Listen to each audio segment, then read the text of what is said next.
WBBSC one চ্যানেলে তোমাদের সকলকে জানাই স্বাগত। আমি বিপ্লব পাল চলে এসেছি আজকের দিনে একটা ছোট্ট খবর দিতে। সেটা হলো আজ 1 মে, আজকে রাত পেরোলেই হয়ে যাবে 2রা মে।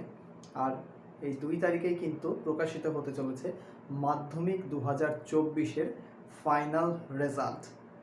তোমরা মাধ্যমিক পরীক্ষার্থী যারা ছিলে তারা অবশ্যই খুব ভালোভাবে এক্সাম প্রিপারেশন নিয়ে পরীক্ষা দিয়েছিলে এবং একটা ভালো ফলাফলের আশায় তোমরা রয়েছো।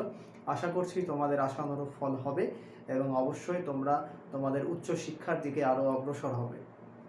তো বন্ধুরা, আগামীকাল 2রা মে তোমাদের ঠিক 9:30 থেকে 9:45-এর মধ্যে ওয়েবসাইটে আপলোড হতে চলেছে তোমাদের রেজাল্ট। তোমরা সেখানে তোমাদের date of birth, admitted roll number এবং রেজিস্ট্রেশন নাম্বার এগুলো ইনপুট করে কিন্তু তোমরা জানতে পারবে তোমাদের রেজাল্ট।